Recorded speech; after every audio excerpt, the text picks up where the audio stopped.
tienen las matemáticas de sexo? ¿Son los misterios matemáticos algo reservado exclusivamente a los hombres? ¿Por qué a lo largo de la historia ha habido tan pocas mujeres que hayan destacado en una ciencia tan antigua?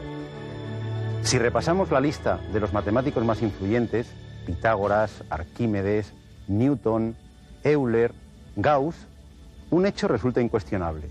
Entre ellos no aparece ninguna mujer. Seguramente la culpa no es de la matemática, ni tampoco de las mujeres, sino de unas estructuras sociales que las han alejado de esta y de cualquier otra ciencia durante siglos. Antes del siglo XX es muy difícil encontrar mujeres matemáticas con aportaciones de primera línea. Lo realmente sorprendente es encontrar alguna, en unas sociedades en las que el papel atribuido a la mujer y por tanto su educación, incluso en las clases privilegiadas, las impedía acercarse al universo científico, limitando su educación a una cultura musical y literaria, en el mejor de los casos, que sirviese de apoyo a las actividades sociales o políticas de sus maridos. Y aún esto era privilegio de unas pocas afortunadas, comparadas con la inmensa mayoría de campesinas y criadas a las que siempre se les negó el acceso a las letras.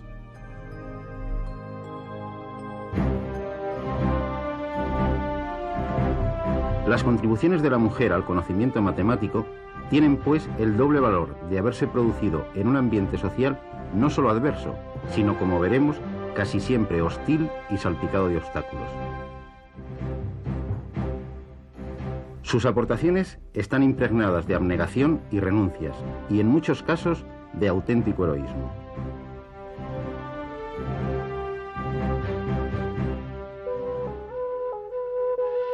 La primera mujer matemática de la historia es casi tan antigua como el propio término matemáticas, atribuido a Pitágoras. La vida de Pitágoras está envuelta en la leyenda. Nacido en la isla de Samos, viajó por Egipto y Mesopotamia, y por fin se afincó en Crotona, al sur de Italia. Los pitagóricos constituían una sociedad secreta, de carácter filosófico y religioso, en la que la propiedad era comunal y hombres y mujeres disfrutaban de los mismos derechos. Una de las 28 discípulas de Pitágoras era la joven Teano, la hija de Milón, el rey de Crotona, vencedor en 12 Juegos Olímpicos. Al parecer, la alumna más brillante que acabó casándose con el maestro y tras la muerte violenta del mismo acabó dirigiendo la orden pitagórica.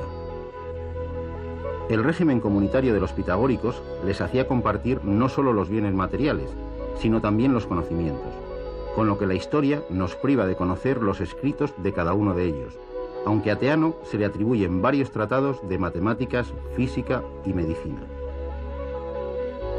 Teano, la primera mujer matemática, hacía su aparición en la historia al lado y casi al mismo tiempo que Pitágoras, el padre de las matemáticas, y desde luego el primer matemático feminista. La madre de Platón, Perictione, era también una discípula de la filosofía pitagórica.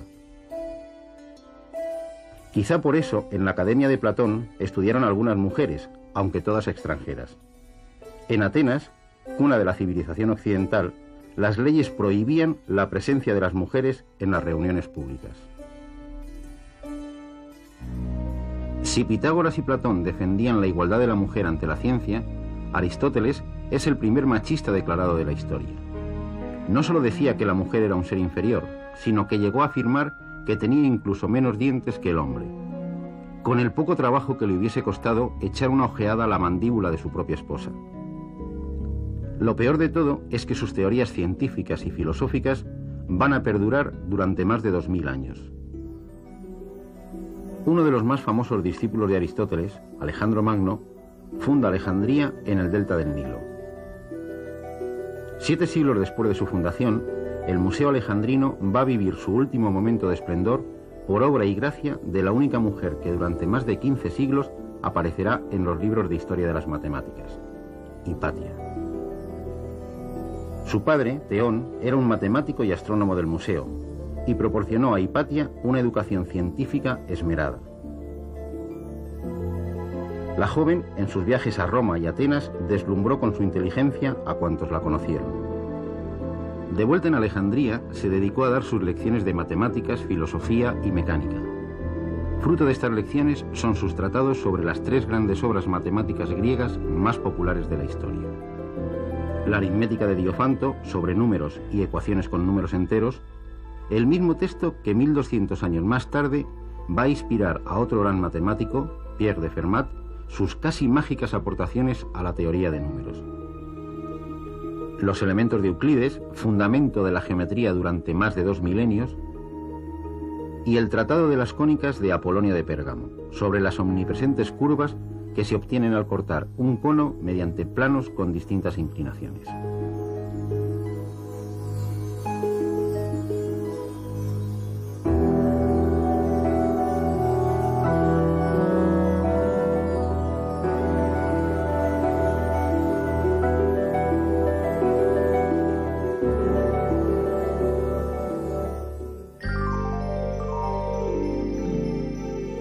Pero Hipatia también fue una excelente astrónoma.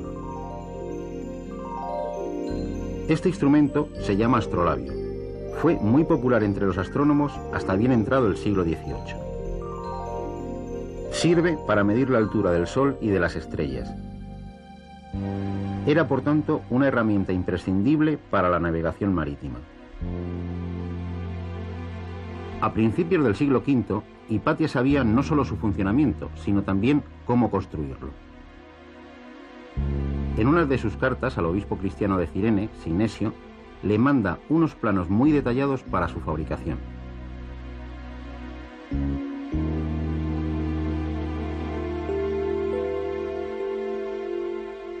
El final de Hipatia no pudo ser más dramático. Es, de hecho, la primera mártir de la ciencia en manos del fanatismo religioso. Murió descuartizada en plena calle de Alejandría por unos monjes fanáticos de la iglesia cristiana de San Cirilo. Su defensa del racionalismo científico griego le costaría la vida. Su muerte va a marcar el comienzo de más de un milenio de oscurantismo para la ciencia.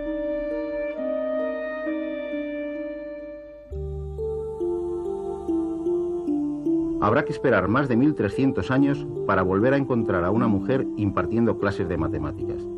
Es en 1748, en la Universidad de Bolonia, y con un nombramiento del Papa para ocupar la cátedra de Matemáticas y Filosofía Natural, antiguo nombre de la física.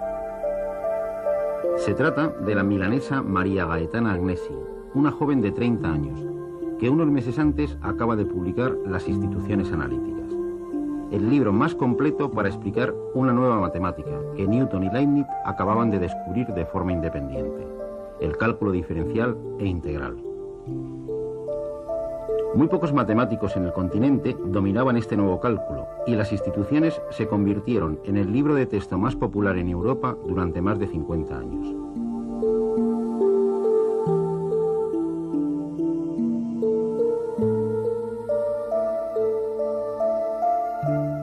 María Agnesi descubrió una curva que desde entonces se llama cúbica de Agnesi o curva sinusoidal versa, aunque por un error en la primera traducción inglesa se la conoce como la bruja de Agnesi.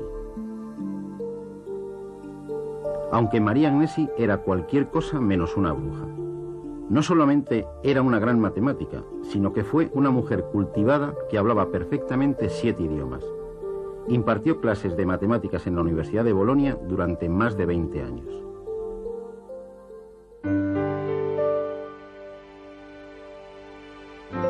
En el verano de 1686, Isaac Newton va a regalar a la humanidad una de las joyas más preciosas de la historia de la ciencia: los principios matemáticos de la filosofía natural. Una explicación matemática del sistema del mundo, del funcionamiento del universo. En los Principia, Newton desvela que la fuerza que hace caer todos los cuerpos hacia el suelo, medida por Galileo, es la misma que mantiene a la Luna y los planetas en sus órbitas. Había descubierto la ley de gravitación universal y sentado las bases del desarrollo de la ciencia. Durante los próximos 200 años, toda la ciencia se va a inspirar en el determinismo newtoniano.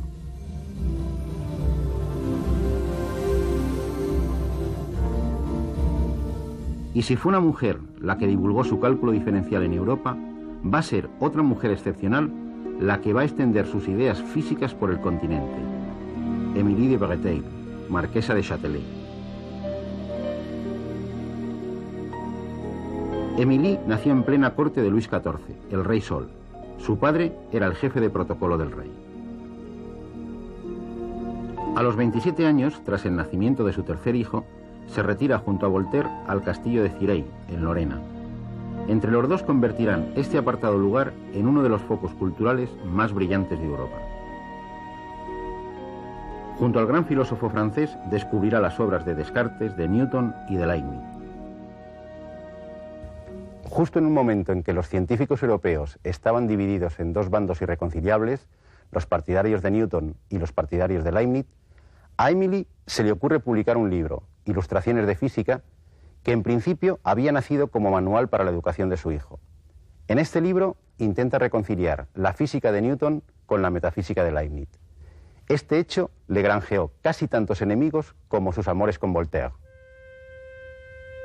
Pero su obra cumbre es la traducción al francés de los Principia de Newton, a los que añadió sus comentarios y explicaciones. Por cierto, la primera y única traducción francesa hasta la fecha. Como muy bien diría Voltaire, dos maravillas se han producido. Una, que Newton haya sido capaz de escribir este libro. La otra, que una mujer haya sido capaz de traducirlo y explicarlo. Aunque el tono pueda hoy parecer machista, encierra un gran elogio a la marquesa de Châtelet, ya que a pesar de que Newton era admirado en toda Europa, muy pocos eran capaces de entender completamente sus obras. Los cafés son una de las instituciones más populares de la ciudad del Sena. La moda de los cafés no es reciente, nació hacia 1730. En uno de ellos, el Café Gradot, se reunían los matemáticos y científicos a discutir de filosofía. Estas tertulias estaban vedadas a las mujeres. Las únicas que podían entrar a los cafés eran las cortesanas. Las cortesanas y la marquesa de Châtelet, que para poder participar en las tertulias tenía que asistir vestida de hombre.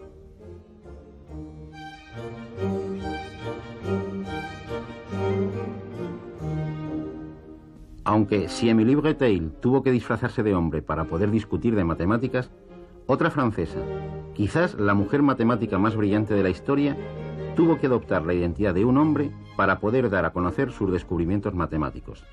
Y esta vez no es una aristócrata, se trata de Sophie Germain.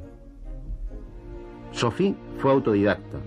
En plena Revolución Francesa seguía sin estar bien visto que una mujer se dedicara al estudio de las matemáticas.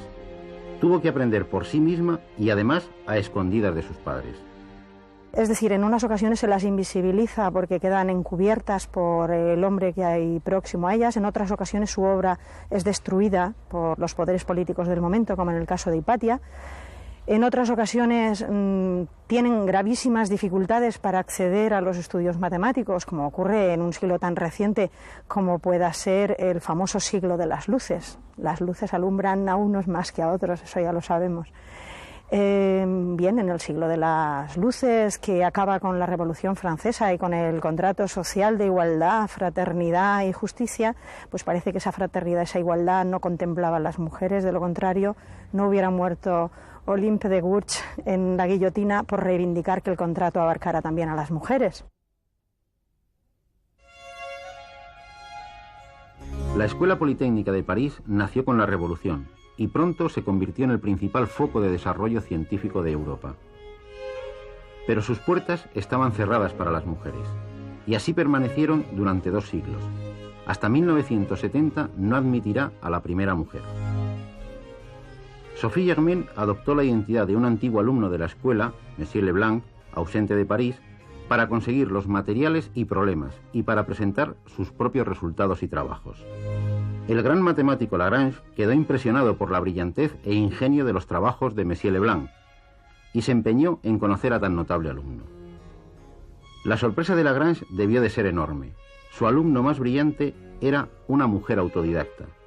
Desde ese momento se convertirá en su profesor particular. Desde que Pierre de Fermat lanzase al mundo su reto de demostrar lo que se ha dado en llamar el último teorema de Fermat, no existen 3 números enteros x, y, z que verifiquen que x elevado a n más y elevado a n sea igual a z elevado a n, para ningún valor de n mayor que 2, todos los grandes matemáticos en algún momento de su vida se han visto atrapados por este problema de ingenua apariencia. Solo después de 350 años se ha conseguido demostrarlo. Sophie también aceptó el reto y, aunque no consiguió demostrarlo, sí aportó un resultado que deslumbró al propio Gauss. Para todos los números primos n menores que 100, si existiese una solución para el teorema de Fermat, alguno de los números x, y o z tendría que ser múltiplo de n. Este resultado, en apariencia tan discreto, contribuyó a que otros matemáticos consiguieran la demostración para n igual a 5 y n igual a 7.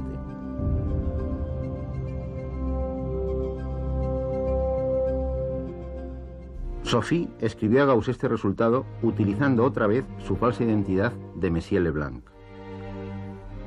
Gauss solo se enteró de que su brillante amigo Leblanc era una mujer cuando, tras la invasión de Alemania por las tropas de Napoleón, Sophie intercedió ante el emperador para velar por la seguridad del genial matemático alemán. En el siglo XIX seguía siendo difícil para una mujer ser tenida en cuenta en los foros científicos. A pesar de ello, Sophie Germain acabó obteniendo un premio extraordinario de la Academia de Ciencias de París por una memoria sobre las vibraciones sobre superficies elásticas. No acudió a recibirlo. 20 años después de la muerte de Sophie Germain y a varios miles de kilómetros de París, en Moscú, un oficial de artillería del zar se va a llevar un gran disgusto. Por segunda vez, su mujer da a luz una niña, Sofía. En su casa de campo, su padre calculó mal la cantidad de papel necesario para empapelar las paredes de la casa, y Sofía tuvo que vivir durante muchos años en una habitación empapelada con las conferencias de un matemático ruso sobre cálculo diferencial e integral. Las universidades rusas prohibían en esa época el acceso de mujeres a sus aulas. Para poder estudiar matemáticas, Sofía recurrió a un matrimonio ficticio con el joven Vladimir Kovalevsky para poder estudiar en el extranjero. Desde entonces se la conocerá como Sofía Kovalevskaya. Al llegar a Heidelberg, descubrió que la situación allí no era diferente, aunque la dejaran asistir de oyente a las clases de matemáticas. En Berlín fue peor, ni siquiera de oyente. Por suerte, el matemático más famoso de la época, Weierstrass, accedió a darle clases privadas.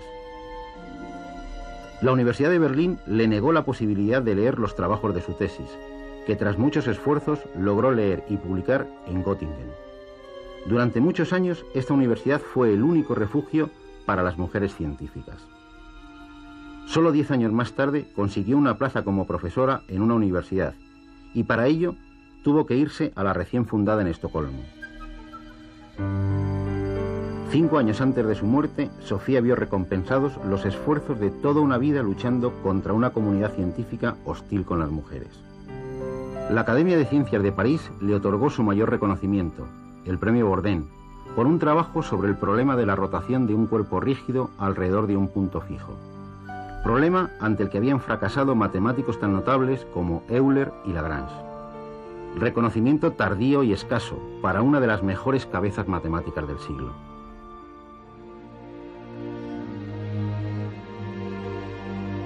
París, 1898. Una mujer, Marie Curie, va a realizar uno de los descubrimientos más importantes de la historia de la humanidad. Un descubrimiento que va a cambiar la vida del ser humano durante el siglo XX, en muchos aspectos: la radioactividad. Y consiguió algo quizá más importante. Por primera vez en la historia, los círculos científicos abrían sus puertas de par en par a una mujer.